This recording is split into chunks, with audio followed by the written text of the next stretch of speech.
Gloria a Dios. Bueno, abren sus Biblias, Apocalipsis capítulo 2. Hermanos, yo estoy bien emocionada por el mensaje de hoy. Este mensaje he tenido en mi corazón por ya varios meses. Hoy vamos a comenzar una serie de mensajes acerca de los mensajes de Cristo a las 7 iglesias en Asia Menor. Vamos a estar en Apocalipsis 2 y 3 por las próximas semanas, y yo sé que el Señor nos va a ministrar. A mí me ha ministrado mientras estudiaba la palabra, y quizá algunos cuando escuchaban que vamos a estar en Apocalipsis, cuando escuchen el nombre del libro de la Biblia, ya saben, ese libro se trata de la profecía, y hay muchas cosas que quizá algunos dirían, ay, ese libro es difícil de entender, o incluso quizá algunos dicen, bueno, hablar de los últimos tiempos, de esas cosas me da miedo. Pero el propósito de este libro es para revelarnos quién es Jesús, y también para animarnos a permanecer fiel a Él hasta el final. Así que yo me gozo en esta mañana, esta carta. De hecho, todo el libro, Apocalipsis, todo el libro es una carta. Y fue entregado a Juan en la isla de Patmos. Él estaba preso en una isla, y mientras él estaba preso por causa de su fe, él recibe esta revelación de Jesús. Y hoy vamos a ver una frase que se repite en la lectura, se repite en cada mensaje que Dios da a estas 7 iglesias, y es esta frase: el que tiene oído, oiga lo que el Espíritu dice a las iglesias. Y yo les voy a animar en esta mañana de oír lo que el Espíritu Santo te quiere decir en esta mañana. Dios es real, el Espíritu Santo está aquí, y Él nos quiere hablar. Y hay dos tipos de personas aquí en esta mañana. Hay los que van a prestar atención, y hay otros que no. Que tú seas del grupo que va a oír lo que el Espíritu va a decir a la iglesia. El Espíritu Santo siempre está hablando a la iglesia, y hoy nos va a hablar por medio de su palabra. Así que yo voy a leer este pasaje en Apocalipsis 2, versículo 1 al 7. Y antes de leer esto, quiero decirles lo que pasó en capítulo 1. Capítulo 1, y les animo a leerlo en casa. Juan, el apóstol, en esa isla de Patmos, tiene una visión de Jesús. Y él se queda tan abrumado por esa visión de Jesús, que él dice, cuando le vi, caí como muerto a sus pies. No hay nadie como nuestro Rey. Él es maravilloso. Y él asombrado, maravillado a recibir esta visión de Jesús. Y Jesús le dice estas palabras, comenzando en versículo 1 de Apocalipsis 2. Escribe al ángel de la iglesia en Éfeso, el que tiene las 7 estrellas en su diestra, el que anda en medio de los 7 candeleros de oro, dice esto: yo conozco tus obras y tu arduo trabajo y paciencia, y que no puedes soportar a los malos, y has probado a los que se dicen ser apóstoles y no lo son, y los has hallado mentirosos. Y has sufrido y has tenido paciencia y has trabajado arduamente por amor de mi nombre, y no has desmayado. Pero tengo contra ti que has dejado tu primer amor. Recuerda, por tanto, de dónde has caído, y arrepiéntete y haz las primeras obras. Pues si no, vendré pronto a ti y quitaré tu candelero de su lugar, si no te hubieres arrepentido. Pero tienes esto, que aborreces las obras de los nicolaítas, las cuales yo también aborrezco. El que tiene oído, oiga lo que el Espíritu dice a las iglesias. Al que venciere, le daré a comer del árbol de la vida, el cual está en medio del paraíso de Dios. Vamos a orar. Yo les invito, oren conmigo. Padre, muchas gracias por tu palabra. Reconocemos que la Biblia es palabra de Dios. Abrimos nuestros corazones, estamos atentos. Padre, yo pido tu gracia, tu unción para comunicar lo que hay en tu corazón. Espíritu Santo, ministra cada vida aquí, tú sabes exactamente lo que cada uno necesita en esta mañana. Estamos abiertos, Señor, a escuchar de ti. Que tu nombre, Cristo, sea glorificado. Amén, amén. Yo no sé cuántos de ustedes recuerdan o tienen la edad para recordar cuando se escribían cartas. Porque ya casi no se escriben cartas. Pero yo tengo la edad que yo recuerdo escribiendo cartas. Yo recuerdo en la primaria, después del año, cuando el año escolar terminaba, yo recuerdo que cambiábamos direcciones. Porque durante el verano, nosotros queríamos escribir cartas a los amigos. Y yo recuerdo cada día esperando ir al correo, a buzón, para recibir o con la expectativa de recibir una carta. Y yo escribía cartas en el 7º grado, terminando el 6º grado. Mi familia se mudó a otro estado. Nosotros nos mudamos a California, de Mississippi a California. Y yo extrañaba mucho a mis amigos. Así que todos los días yo tenía esa emoción en mi corazón de recibir un correo, una carta. Hermanos, este correo, este mensaje, esta carta viene directamente del cielo. ¿Puedes imaginar eso? Recibiendo una carta de Jesús. De hecho, todo el libro es una carta, pero aquí dentro del libro hay 7 mensajes dirigidos a 7 iglesias que existían en el tiempo de Juan en Asia Menor. Existían en lo que hoy es Turquía. Y esas iglesias recibieron ese mensaje especial para ellos. Y quizá tú estás aquí y tú dices, bueno, ¿qué tiene que ver esto con nosotros? Porque lo que Cristo dijo a ellos es muy relevante a lo que nosotros necesitamos escuchar en el día de hoy. Y nosotros vamos a poder identificarnos con algunas de las características y algunas de las circunstancias y algunas de las cosas con que batallaban esas iglesias. Es un mensaje para nosotros de Cristo hoy. Y el que tiene oído, que oiga lo que el Espíritu dice a su iglesia. Amén. Vamos a comenzar en versículo 1. Dice, escribe al ángel de la iglesia en Éfeso. Este es el primer mensaje. Está dirigido a una iglesia en Éfeso. Éfeso era la capital, era la ciudad más importante, era un centro de comercio, pero también era un centro de paganismo. Allí en Éfeso existía una de las maravillas del mundo antiguo. Existía el gran templo de la diosa falsa Artemisa, o también fue conocido como Diana. Y esa diosa, ese ídolo, ellos adoraban a ella como la diosa de la fertilidad.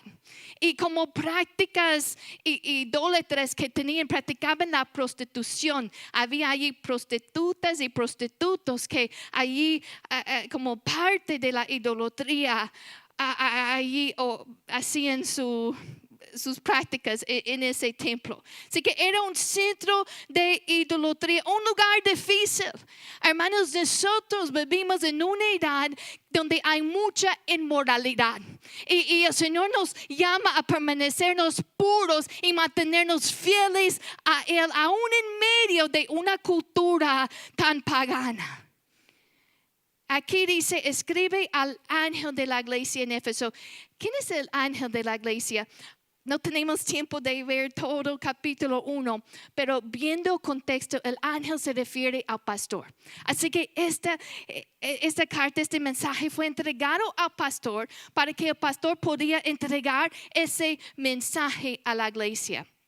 En cada una de estas cartas hay una estructura similar. Y pongan atención aquí. Están organizados de esta forma. Primero, Jesús, el autor de la carta, se presenta. Y Él se presenta con una descripción que ya Juan ha visto en capítulo 1. Así que primero el autor. ¿Quién envía la carta? Jesús. Primero el autor se presenta. Después Él da un diagnóstico de la iglesia. Y él dice primero unas cosas, en la mayoría de las cartas dice primero unas cosas que han hecho bien y otras cosas que necesitan cambiar, algunas cosas que no están haciendo bien. Y luego les dice cuál es el remedio, qué tienen que cambiar. Y les da una promesa. Así que esa es la estructura que vamos a ver aquí. Así que siguiendo esa estructura, primero vamos a ver cómo Jesús se presenta a ellos en este mensaje. Dice, escribe al ángel de la iglesia en Éfeso, el que tiene las 7 estrellas en su diestra, el que anda en medio de los 7 candeleros de oro. Jesús se presenta como el que anda en medio de los 7 candeleros de oro. Ahora, si tuviéramos el tiempo de leer capítulo 1, los 7 candeleros de oro representan la iglesia. ¿Qué está diciendo Jesús aquí? Que Él es quien anda en medio de su iglesia. Y yo no me refiero al edificio. Quizá tú estás pensando en solamente este edificio. Yo estoy hablando de las personas que han recibido a Cristo. Nosotros somos la iglesia y Cristo anda en medio de nosotros. Eso quiere decir, si tú has recibido a Cristo, si eres cristiano, cuando tú estás en el trabajo, Él está presente. Él es omnipresente, presente con nosotros. Cristo dijo a sus discípulos antes de regresar al cielo, Él dijo, he aquí yo estoy con vosotros todos los días hasta el fin del mundo. No hay ni un minuto ni un segundo que Él no está con nosotros. Hermanos, esa verdad que Cristo anda en medio de nosotros nos debe consolar, nos debe dar una esperanza, pero también nos debe motivar a vivir en santidad. Porque reconocemos donde quiera que yo estoy, Cristo está conmigo y Él todo lo sabe y todo lo ve. Él es omnipresente, también es omnisciente, en otras palabras, todo lo sabe. Todo lo sabe. Así que Él es quien anda en medio de los 7 candeleros de oro. Los 7 candeleros de oro representan las 7 iglesias que reciben estos mensajes. Y nos recuerda que como iglesia hemos sido llamados a dar luz al mundo, a hacer luz en medio de las tinieblas, a ser diferente que la cultura. También dice que Él tiene las 7 estrellas en su diestra. Así que Cristo es quien anda en medio de su iglesia y tiene 7 estrellas en su diestra. ¿Quiénes son esas 7 estrellas? Los pastores líderes de la iglesia. Si vemos todo el contexto, capítulo 1 nos dice, la misma Biblia nos dice quiénes son. Así que Dios está diciendo, Jesús está diciendo, yo ando en medio de mi pueblo y tengo mis líderes en mi mano. Qué hermoso, qué hermoso, qué hermoso mensaje. Ahora vamos a ver el diagnóstico que Cristo da. Él nos conoce mejor de lo que nosotros conocemos a nosotros mismos. Algunos de ustedes saben, hace un poco más de un año yo tuve un problema con un nervio en mi columna. Muchos de ustedes oraron por mí y gracias a Dios, Dios me sanó, yo estoy mejor. Pero en aquel entonces no sabían qué fue el problema. Así que cuando fui al hospital, ellos hicieron muchos exámenes de todo. Y antes de tener ese problema con el nervio, yo pensaba, todo está bien. Ningún problema. Pero cuando me pusieron bajo todas esas máquinas, ellos podían ver cosas que yo no sabía. Y me comenzaron a decir, bueno, tienes esto, aquello. Y porque ellos estaban viendo más profundamente de lo que yo podía ver con el ojo natural. Dios conoce los corazones varias veces. Y en la palabra nos dice que Dios conoce, examina, prueba el corazón del hombre. Él conoce lo que hay en el corazón. Él conoce no solamente lo que haces, pero Él sabe por qué lo haces. Él sabe las motivaciones. Él sabe por qué haces lo que estás haciendo.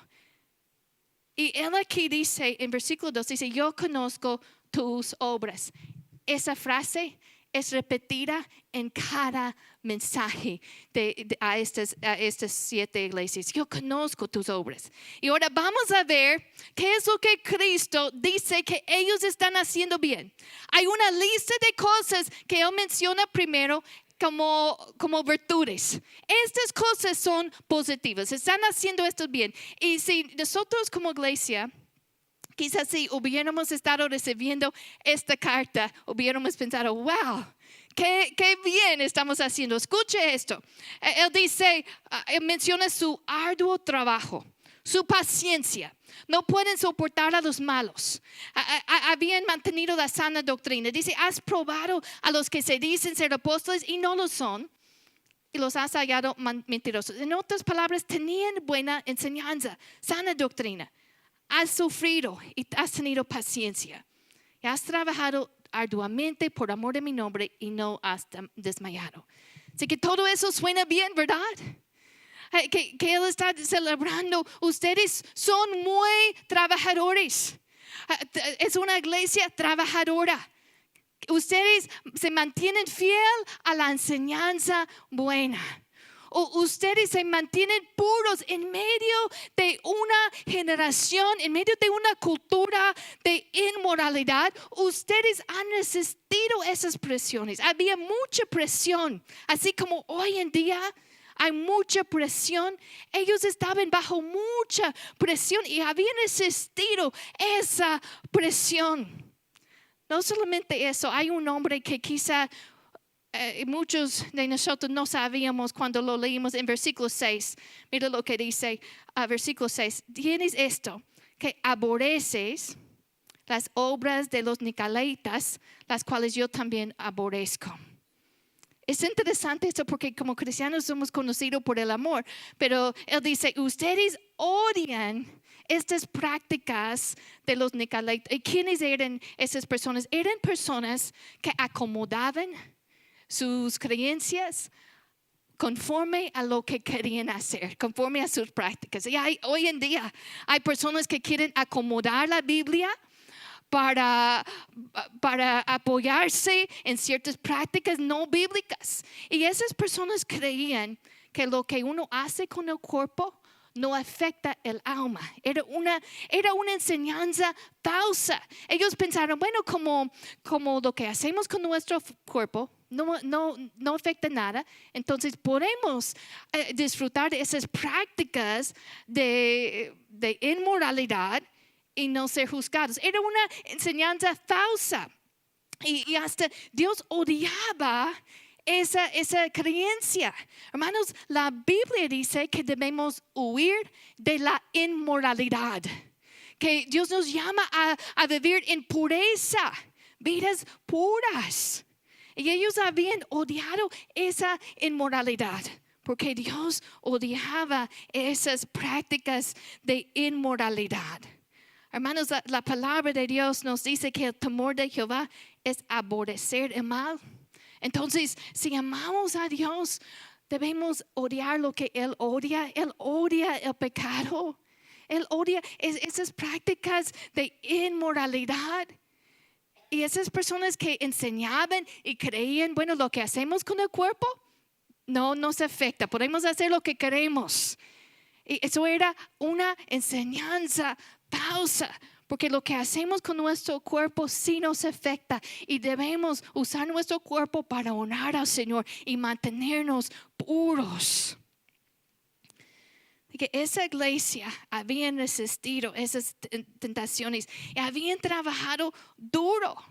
Hermanos, Cristo dice eso de su trabajo como algo positivo. Pregunta, ¿qué tan duro estás trabajando para avanzar el reino de Dios? Y yo no estoy hablando de tu trabajo secular, porque quizá algunos digan, ay, demasiado trabajo. No, yo estoy hablando de tu trabajo, tu obra para avanzar el reino de Dios. Ellos trabajaban duro, se esforzaban para avanzar el reino de Dios. Y Cristo lo dice como algo bueno, estaban activos. Y Él lo notaba. Hermanos, Él ve lo que tú haces para su reino. Él lo nota. habían trabajado duro. ¿Saben que de hecho una de las razones que nosotros nos congregamos, dice en Hebreos 10, versículo 24, dice que debemos considerarnos unos a otros para estimularnos a amor y a las buenas obras?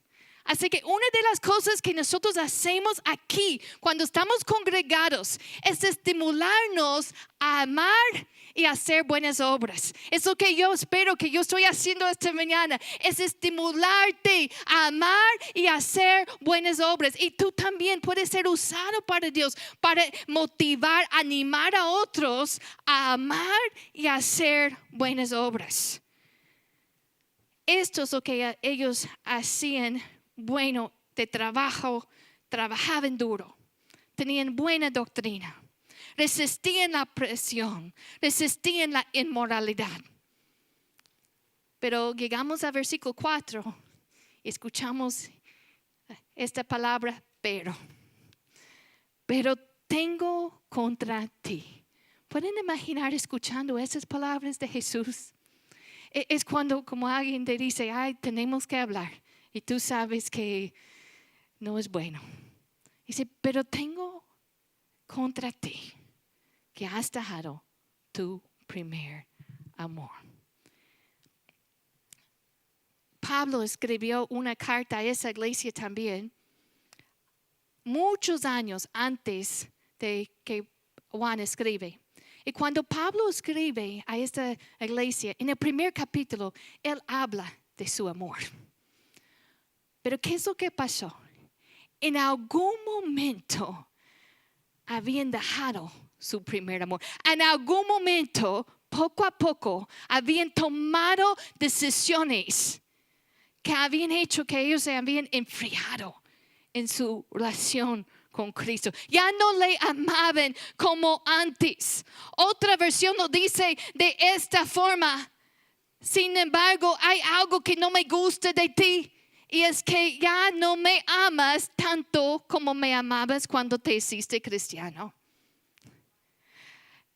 Ya no me amas como me amabas antes. Has dejado tu primer amor. La iglesia que comenzó amando, en algún momento comenzaron a hacer las cosas mecánicamente. En algún momento comenzaron a hacer las cosas simplemente porque estaban acostumbrados a hacerlo, simplemente por la rutina. Ya no había amor. Y hermanos, una iglesia que ha dejado de amar no tiene capacidad de ser luz en su generación. Habían dejado de amar a Cristo como le amaban antes. Hermanos, esto es tan serio. La apatía o la falta de amor es tan serio que Cristo dice que si ellos no se arrepienten, dice que yo vendré pronto a ti y quitaré tu candelero de su lugar. La apatía, la falta de amor es algo tan serio. En una ocasión, alguien vino a Cristo y le preguntó, ¿cuál es el mandamiento más importante? ¿Y cuál fue la respuesta de Cristo? La respuesta de Cristo fue, amarás al Señor tu Dios con todo tu corazón y con toda tu alma y con toda tu mente. Este es el primero y grande mandamiento. No hay nada más importante. Es lo más importante que tú le ames. Muchas veces cuando me toca dar un consejo a alguien que está batallando en varias áreas de su vida con pecado o vuelven en el mismo ciclo de pecado, muchas veces le digo, concéntrense en tu relación con Cristo.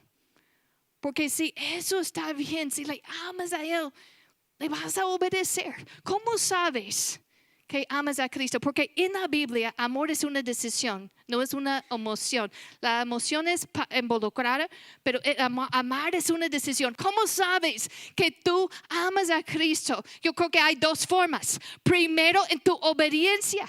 Si le amas, vas a obedecerlo. Y segundo, si tú le amas a Él, vas a amar a tu prójimo. Vas a amar a los demás. Y esa iglesia en Éfeso trabajaban, pero sin amor. Y hermanos, trabajar sin amor hace que uno pierde su efectividad. Nosotros debemos estar creciendo en nuestro amor para el Señor. Si tú estás aquí y tú dirías, eso es para mí, yo he dejado de amarlo como le amaba antes. La invitación del Señor, Él te está llamando a recuperar ese primer amor. ¿Y cómo lo hace?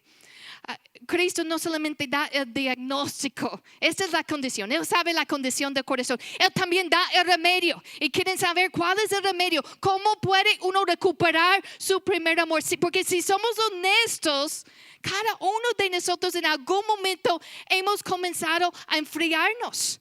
De hecho, en Mateo 24 dice, por haberse multiplicado la maldad, el amor de muchos se enfriará. Así que tenemos que cuidar la condición de nuestro corazón. Tenemos que cuidar nuestra relación con Cristo. Es como una relación de matrimonio. Quizá comienza con un cuidado, pero luego con el paso del tiempo puede ver que hay un descuido y no hay el mismo amor como antes tenían. ¿Y qué se puede hacer para recuperar? Hay 3 cosas. Escriben estas 3 cosas. Él da el remedio. ¿Cómo se puede recuperar el amor? Número 1, versículo 5. Él dice, recuerda por tanto de dónde has caído. La primera cosa que podemos hacer para recuperar el amor por Cristo es recordar. Recuerda quién es tu Dios y lo que ha hecho por ti. Recuerda de dónde te sacó. Recuerda que Él te ha trasladado del reino de las tinieblas al reino de su luz y has recibido a Cristo. Recuerda su bondad hacia ti. Recuerda cómo estabas consciente de Cristo al principio. Recuerda cuando comenzaste a conocerlo. Recuerda su gran amor hacia ti. La Biblia dice que nosotros le amamos a Él porque Él nos amó primero. Así que recuerda su gran amor demostrado por nosotros por medio de la cruz. La mayor demostración del amor es la cruz. Recuerda cómo al principio le buscabas. Recuerda. Pero hay otra cosa que nos dice aquí, no solamente en versículo 5 nos dice, recuerda, por tanto, de dónde has caído. ¿Qué más dice? También dice, arrepiéntete. Tiene que haber arrepentimiento. Sin arrepentimiento no hay restauración. Arrepentirse es un cambio de mente, un cambio de modo de pensar que produce un cambio en nuestras acciones. Así que hay un cambio en la manera de pensar y eso produce un cambio en nuestras acciones. Él les llama a arrepentirse, de cortar con todo aquello que te impide servir a Cristo.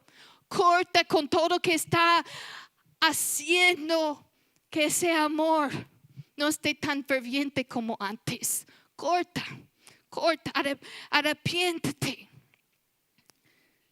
Sin arrepentimiento no hay restauración.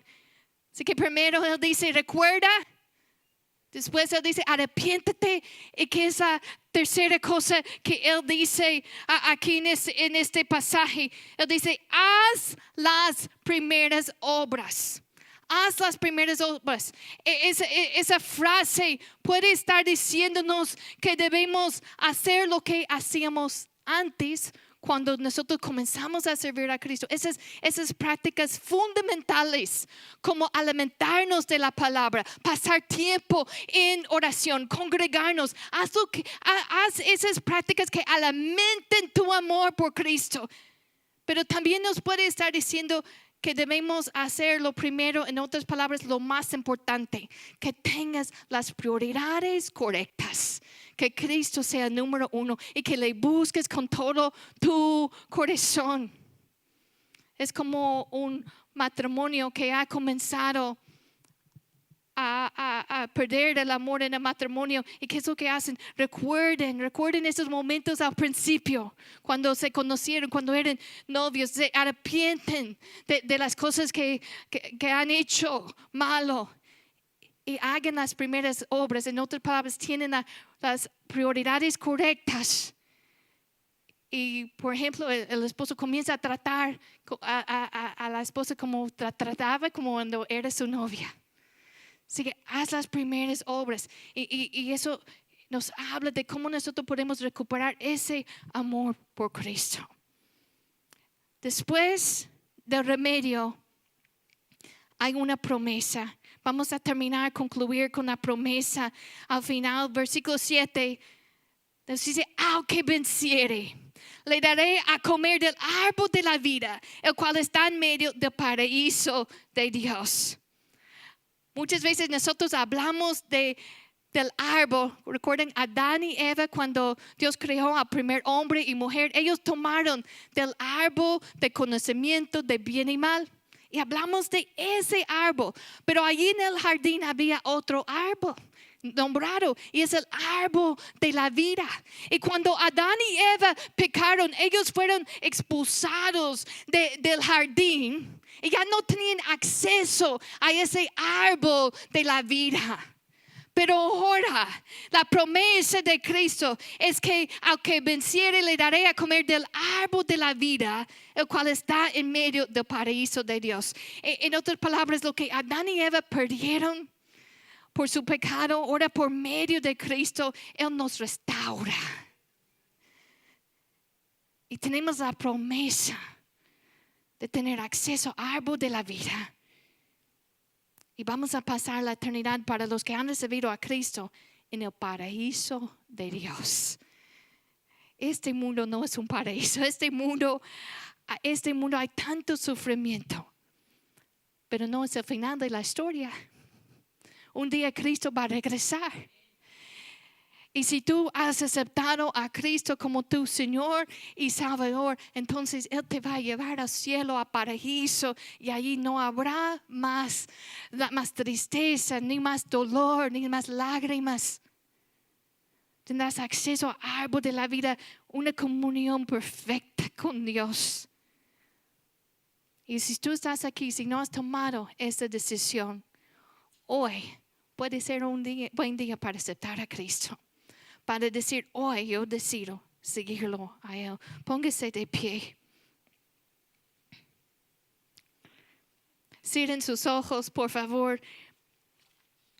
Yo voy a dar 2 llamados, 2 invitaciones en esta tarde. La primera invitación es para los que están aquí.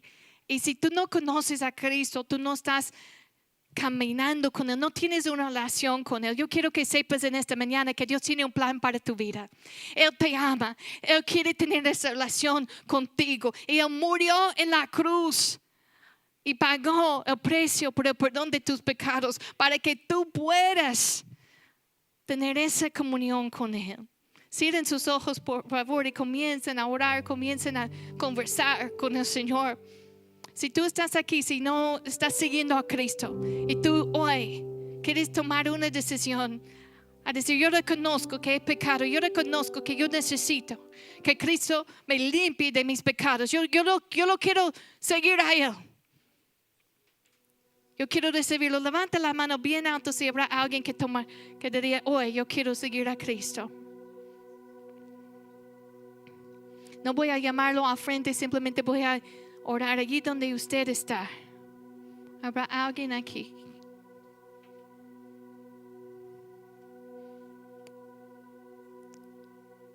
Bueno, si no, este segundo llamado, la segunda invitación es para todos nosotros, porque en algún momento cada uno de nosotros hemos batallado con la apatía.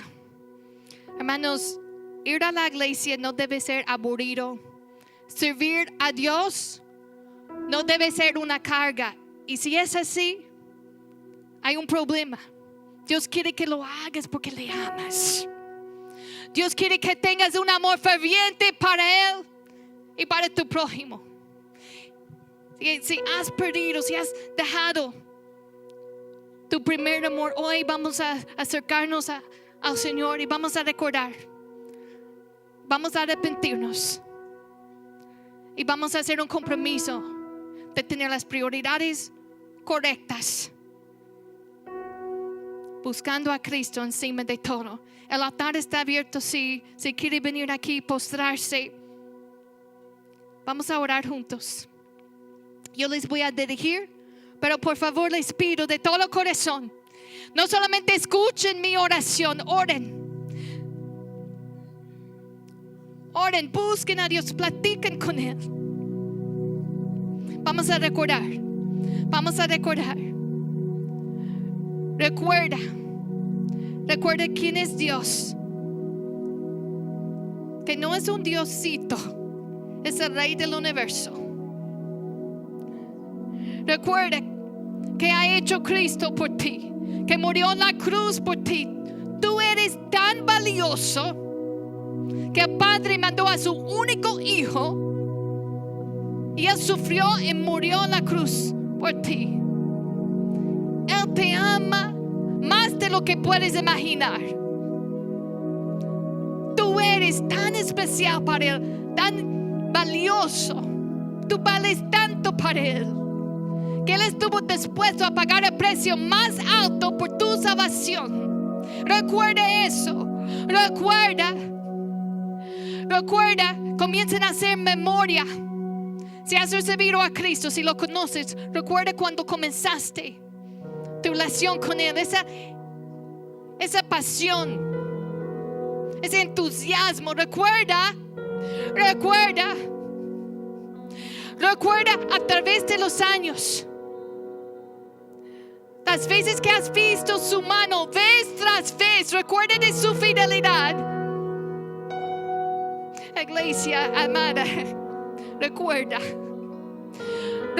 cómo Él vez tras vez te ha librado, vez tras vez ha provisto para tus necesidades, vez tras vez te ha levantado. Quizá tuviste una caída y Él en su misericordia extendió su mano y te levantó.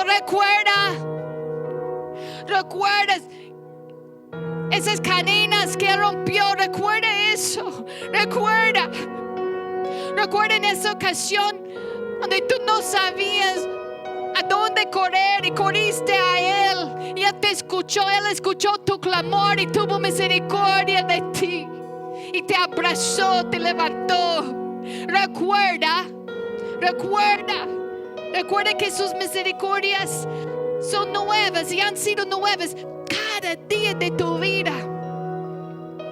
Algunos de ustedes van a tener que lograr hace muchos años, quizá algunos hace 50, 60 años, 40 años atrás, aun cuando eres pequeño, que Cristo allí estaba presente por medio del Espíritu Santo. Él es quien anda en medio de nosotros y Él conoce tu corazón. Él ha visto cada lágrima y Él tiene compasión de ti. Recuerda, iglesia, quién es tu Dios y lo que ha hecho por ti. Recuerda ese amor que tuviste al principio, cómo le amabas. Recuerda. También nos dice ese pasaje que debemos arrepentirnos. Vamos a arrepentirnos si hemos permitido cosas en nuestras vidas que han estado poco a poco apagando ese amor. Padre, nos arrepentimos, pedimos perdón. Padre, pedimos que tú nos perdones, Señor, y decidimos cortar con todo aquello que está apagando nuestra pasión por ti. Decidimos cortar con todo aquello que está impidiendo nuestra relación contigo. Iglesia, corta. Decídete cortar con todo aquello, con todo pecado. Decídete cortar con todo pecado que está haciendo que ese amor no esté tan ferviente en ti. Nos arrepentimos, Señor. Y ahora Él nos llama a hacer un compromiso, a ponerle a Él primero, a regresar esas prácticas fundamentales como alimentarnos de la palabra, la oración, la adoración, que estemos alimentando el amor todos los días. Haz las cosas que hacías antes, haz las cosas importantes. No hay nada más importante en este mundo que tu relación con Cristo. Y si tienes tus prioridades fuera de orden, decídete, voy a alinear mis prioridades. Voy a poner en orden mi vida y mis prioridades. Haz lo que es más importante. Haz las primeras obras. El altar está abierto si quiere orar aquí, pero todos orando, todos adorando, todos respondiendo a la palabra.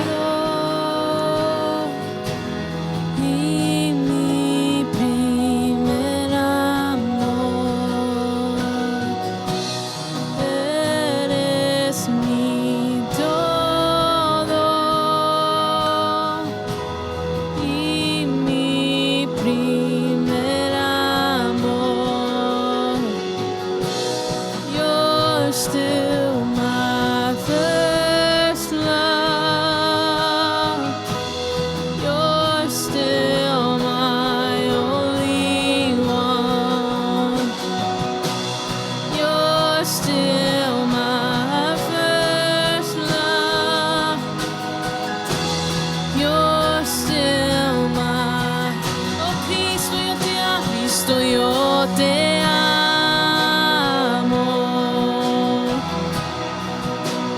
Cristo, yo te amo.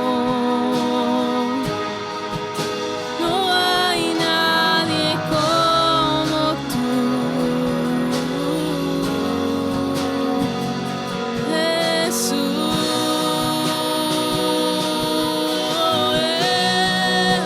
Y Cristo, yo te amo. Oh Cristo, yo te amo. No hay nadie como tú,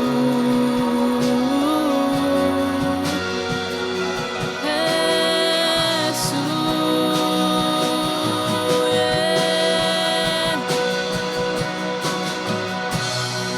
Eres mi todo.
a decirle a Él con todo tu ser que tu adoración refleja tu gratitud hacia el Señor.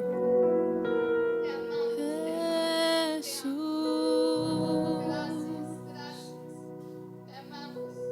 y no sé dónde estuviera si yo a ti no te tuviera, si no hubiera conocido al Dios que me ama, al Dios que me ama.